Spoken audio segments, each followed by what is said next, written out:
In the previous lecture, we have seen the design procedure for design of shaft carrying pulleys and the calculation of forces acting on gears. In this lecture, we are going to solve a problem on that. A shaft is to transmit 20 kilowatt at 250 rpm. It is supported on two bearings 750 mm apart and has two gears keyed to it. Okay, so the shaft is having two gears. The pinion having 24 teeth of 6 mm module is located at 100 mm to the left of the right handed bearing. Okay, so the pinion having 24 teeth and module 6 mm is located at a distance of 100 mm to the left of the right handed bearing. Then the gear having 60 teeth, 6 mm module, 80 teeth, 6 mm module is located at 150 mm to the right of the left handed bearing. So the gear having 20 teeth and 6 mm module is located at a distance of 150 mm to the right of the left handed bearing and receives power in a vertical direction from below. Okay, so the gear receives the power means it's a driven pulley, driven gear, and the pinion delivers the power horizontally to the right. Okay, so the pinion delivers the power, which means it is the driving gear. Okay, so this is driving and this is driven. Okay, select suitable material, determine the required shaft size for a factor of safety of 2. Okay, so in the problem, two gears are there. So the pinion is a driving gear and the gear is a driven one. Okay, so the pinion delivers power horizontally to the right. Okay, so another gear is fixed in the horizontal direction at the right side. Okay, so when you view from the left hand side, then this is your pinion and there is another gear, mating gear is on the right side. Okay, so this is our shaft. So for this shaft we have to calculate the diameter. So this pinion delivers the power to another gear horizontally to the right. Okay, then this gear receives power vertically from below. Okay, so this is your gear G, so you can name it as G and another one as P. So this is your gear G and it is fixed in the shaft. So it receives power from another gear vertically below it. Okay, so this receives the power vertically below it. Okay, fine. So now it's a driven gear and here it's a driving gear, but one thing is not given, that is the direction of rotation. Okay, so here the direction of rotation of the shaft is not given. So if in the problem, if it is not given, then we can assume any one of the direction. So in this problem, what I'm going to do is I'm going to assume the shaft is rotating in counterclockwise direction. Okay, so first we'll write the given data. The power is at 20 kilowatt, so 20 into 10 power 3, and speed is 250 rpm. Then factor of safety is equal to 2. Since the material is not given, we have to select the suitable material. Okay, so here these two drawings are the left side view. Be clear about it. Okay, so the first step is calculation of forces acting on gear. Consider the gear G. Okay, fine. So first we will calculate the Ft and Fr before going to the force drawing. We know that P is equal to 2 pi nt divided by 60. In the problem, P is common for both the gears, so that is 20 kilonewton. You can put 20 into 10 power 3, then 2 pi n is given, it is 250 rpm, so 250 into mt divided by 60. So we will get mt in Newton meter, convert it into Newton mm, you will get mtg, that is mt acting on gear, is equal to 763.94 into 10 power 3 Newton mm. Further, we know that ftg is equal to, I have already given you the equations, ftg is equal to mtg divided by d by 2. So mtg I have calculated. D is the diameter of the gear. So actually in the problem, the diameter is not directly given, but the module and the number of teeth is given. So for the gear G, the module is 6 and the number of teeth is 80. So M into Z is 480 mm. That is the pitch circle diameter of this gear. So we can substitute that. Further, we can calculate Ft is equal to 3183.08 Newton. Further, Frg is equal to Ftg, that is Ft tan phi. In the case of G, it is Ftg tan phi. Okay, so phi is pressure angle. In the problem, the pressure angle is not given. So you can either take 14.5 or 20. Okay, so here I have considered 20 degree. So the Frg is 1158.5 Newton. So now I have calculated the tangential force acting on gear and the radial force acting on the gear. So now I have to draw the force diagram. Okay. So this is the given drawing, and in the problem it is clearly stated that the gear having 80 teeth, 6 mm module, that is gear G, is located at a distance, okay, to the right of the left-handed bearing and receives power in a vertical direction from below. Okay, so this is the gear G and it receives power in a vertical direction from below. Okay, so here this is the driving shaft and here our gear is a driven one. Okay, and in the first step I have assumed that the shaft is rotating in counterclockwise direction. Remember that since it is vertical direction and it is below, I have drawn the mating gear in the bottom. So this is the left side view of this shaft. And I have assumed that the shaft is rotating in counterclockwise direction. So if this gear rotates in counterclockwise direction, then the mating gear will rotate in clockwise direction. Okay. And as I told in the previous class, always the driving gear will deliver the power and the driving gear will apply a force on the driven gear. So here, this is the driving gear and it is rotating like this. So if it rotates like this, then this will deliver a power of F in this direction. Okay, so be clear about it. Always the driving gear will deliver the power. Okay, so the power will act, the force will act on the driven gear. So here in our problem, the driven gear is actually fixed in the shaft. So you can directly consider the force. So since it is rotating in clockwise, the force will act in this direction. So further we can split this into two components.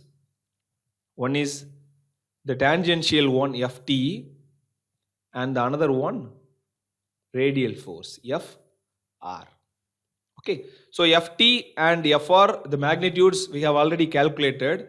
So by having this force diagram, then we can move into the vertical loading and horizontal loading drawing. And remember that in vertical loading it is up and down, and in the horizontal loading it is right and left. Okay, so the overall length and it is supported on two bearings, so you can assume it as a simply supported beam. Okay, fine. So first consider the vertical loading.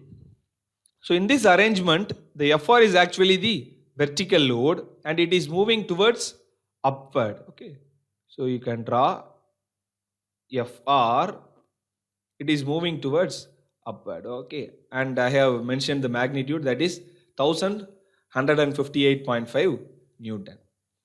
Then the horizontal loading, so Ft is the horizontal load and it is acting towards right. So from left to right it is acting. So it is acting towards right side. Okay, so and the magnitude is 3183.08 Newton. Okay, so this is for the gear. Remember that the gear is a driven one. The driving gear applies the force on the driven one. That is why we have not considered the reaction force. Okay, if the gear fixed in the shaft is a driving one, then we have to consider the reaction force. In this case, it's a driven one, so you can directly take the forces. Okay, fine. So this is for the gear G. And the next one is for the pinion, that is the next gear, that is P. Okay, fine. So we have to calculate the Ft and Fr at the initial stage. And the torque we have already calculated in the previous step, that is 763.94 into 10 power 3 Newton mm. Further, the FTP, that is the tangential force on P, is MTP divided by D by 2. Okay. So like the gear, here also the diameter is not directly given, but the number of teeth and the module is given. So by having this, we can calculate the diameter of the pinion. So that is 144 mm. So now we can substitute the MT value and the diameter value, and we can calculate the FTP, that is tangential force acting on the pinion, that is 10,610.3 Newton. So after calculating FTP, you can substitute in this equation. This is actually FTP. So FRP is equal to FTP tan phi, and I have assumed a pressure angle of 20 degrees. So you can substitute that and you can calculate the FRP is equal to 3861.8 Newton. Okay. Now we can go for the load drawing. So just read the problem. In the problem it is mentioned that the pinion is located in 100 mm to the right of the right hand bearing and delivers the power horizontally to the right. So it delivers the power, which means the gear is a driving gear. So it's a driving gear DR, and the mating gear is a driven gear. Okay. And I have assumed that the shaft is rotating in counterclockwise direction, so the mating gear will rotate in clockwise direction. Okay. So this is very, very important since the pinion is a driving gear. Okay. Fine. As I told earlier, always the driving gear will apply the force. So if the driving gear is rotating like this driving gear will apply a force of F in the driven gears. Okay. So this force F will act on the driven gear shaft. But we don't want the force acting on the driven gear shaft. So we have to calculate the force acting on the driving gear shaft. Okay. So what I'm going to do is I'm going to draw the reaction force of this force in the equal and opposite direction with same magnitude. So further I can split this force into two components. One is Ft, a tangential force, because it is acting in the tangential direction, and in the radial direction if it is Fr. Okay. So if the force is acting away from the gears, then it is tangential. If it is acting towards the axis, then it is radial force. So remember that here it's a driving gear, that's why the driving gear applies the force F, but the applied force is acting on the driven gear shaft, but we are not going to design the driven gear shaft. So I have drawn the reaction force. So be clear about it. If the driven gear is fixed in the shaft, then there is no confusion about that. If the driving gear is fixed in the shaft, then we have to draw the reaction force. Remember that. Okay. So FTP and FRP we have calculated in the previous slide. So we can go for the loading drawing. Okay. So this is for gear that we have already discussed. Then for pinion, the vertical load here, Ft is the vertical load and it is acting towards downward. Okay. So Ft is acting in the downward direction. Okay. Then the Fr is a horizontal force and it is acting towards left side. Okay. So it is acting towards from left to right to left it is going, it is left side. So actually in the problem, the weight of the gear or pinion it is not given. Okay. So if the weight is given, then you have to consider the weight in the vertical direction downwards. Remember that the weight will always act in the vertical direction. Since in the problem the weight is not given, I have not considered that. If the weight is given, then we have to consider in the vertical direction downwards. Okay. So this is the force acting on the pinion P. So now we have completed the first step. Then the second step is calculation of bending moment. Okay. So hereafter the problem is same like the pulley problems. Okay. So vertical bending moment, consider the vertical loading. So consider the vertical loading. First we have to calculate the reaction force.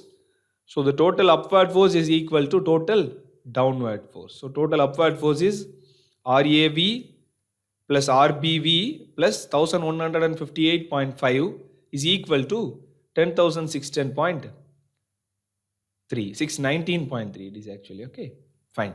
Then moment about A is equal to 0, that is moment about the left extreme point is 0.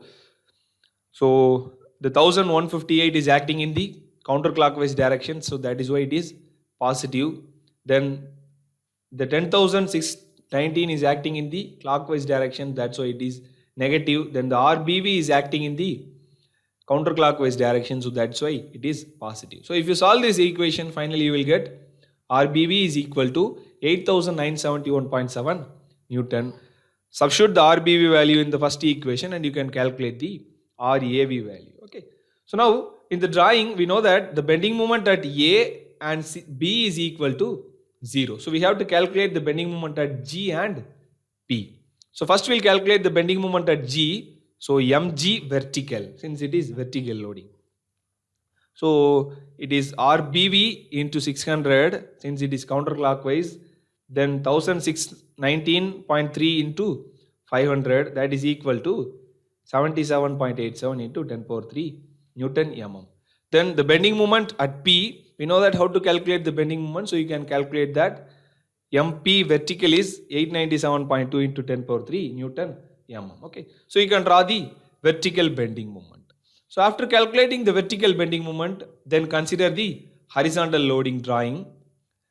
So follow the same procedure for horizontal bending moment and you can calculate the bending moment at G and bending moment at P. Okay, so the first step is total upward force is equal to total downward force. Then the moment about the left extreme point is equal to 0. Further you can calculate the bending moment at G and P. Okay, so remember that at G the bending moment is negative. Okay, so this will be your bending moment drawing. Okay, don't confuse yourself. Okay, fine. So after drawing the horizontal and vertical bending moment, we can draw the equivalent bending moment. Okay, so equivalent bending moment at G is equal to the vertical value square plus horizontal value square. So the vertical, at G the equivalent bending moment is 314.5 into 10 power 3 Newton mm. Then at P the vertical bending moment is 897 and the horizontal bending moment is 271. We can calculate the equivalent bending moment and we can draw the equivalent bending moment drawing. Okay, so from the equivalent bending moment drawing we can take the maximum bending moment, that is MB. Okay, so here in the problem the MB, the maximum bending moment occurs at the point P and the magnitude is 937.2 into 10 power 3. Okay, the third step is calculation of torque. So torque we have already calculated in the first step, you can take that. Then the last step is calculation of diameter. So since the shaft is subjected to both bending and twisting moment, then it comes under case 3, we can use this equation. Okay, so here MB is the maximum bending moment and MT is the maximum torque. So tau allowable is the allowable shear stress. In the problem, the material is not given. Okay, so we have to select a suitable material. So what I am going to do is, I am going to turn page number 1.9 and I am going to select a material of C45 steel. Okay, and for C45 steel, the sigma y value is, you can see that it is 36 Newton per, kgf per mm square. If it is 36 kgf per mm square, then sigma y is equal to 360 Newton per mm square. Okay, then we know that tau y is equal to sigma y by 2. Substitute the value of sigma y, you will get tau y is equal to 180 Newton.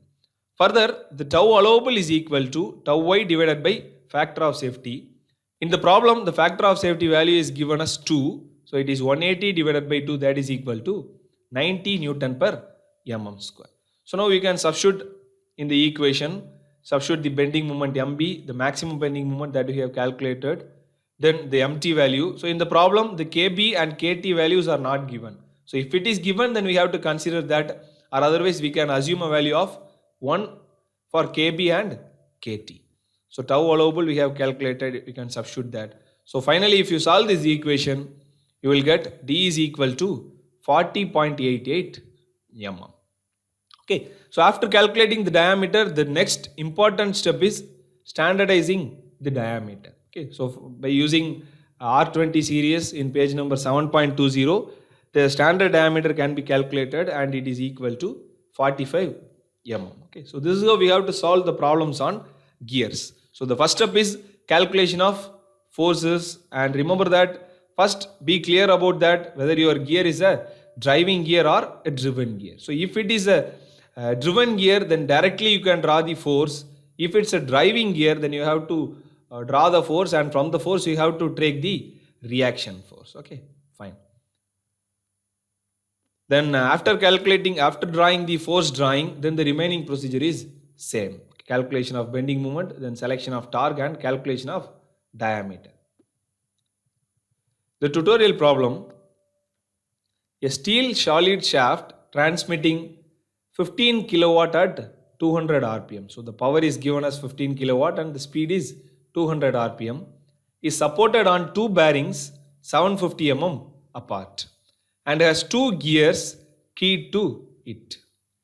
The pinion having 30 teeth 5 mm module is located 100 mm to the left of the right hand bearing. So you can draw a simple one. It is supported in bearings and the distance is 750. Okay, so it's having a pinion at a distance of 100 mm from the left of the right handed bearing. Okay, and delivers power horizontally to the right. Okay, so this pinion delivers power means it's a driving gear. Okay, it's a driving, so we have to draw the reaction force. So be clear about it. And the next gear is on the horizontal right side. So if you draw the force drawing, then it will be like this. So this is your pinion and this is the mating gear. Okay, then the next one, the gear having 100 teeth and 5 mm module is located 150 mm to the right of the left-handed bearing. So another gear is located at a distance of 150 mm from the right of the left-handed bearing. So 150 mm from the right of the left-handed bearing, and receives power in a vertical direction from below. So it receives the power, which means it's a driven gear. So driven gear means you can directly draw the force, and it receives power vertically below. So this is your gear and the mating gear is in the bottom side. Okay, so this is for this gear. Use an allowable stress of 54 megapascal. So the tau allowable is directly given. Determine the diameter of the shaft. Okay, so here also in the problem, the direction of rotation is not given. So in the previous problem, I have assumed that the shaft is rotating in counterclockwise direction. So you can assume counterclockwise direction or clockwise direction based on your wish. Okay, so you can assume any one of the direction. So first step is calculation of forces. So first consider this gear. So you can name it as G, P or whatever it may be. You can name it as A, B. So first calculate for A, then calculate for B and draw the horizontal and vertical loading. So from the horizontal and vertical loading, draw the horizontal bending moment, then vertical bending moment, and finally the equivalent bending moment. So from the equivalent bending moment, take the maximum bending moment value, then substitute the maximum bending moment value in the combined equation and calculate the diameter. So the last step is standardization of diameter. It's very important. It carries 2 marks. So remember that. Calculate the diameter. So the diameter will be around 50 mm.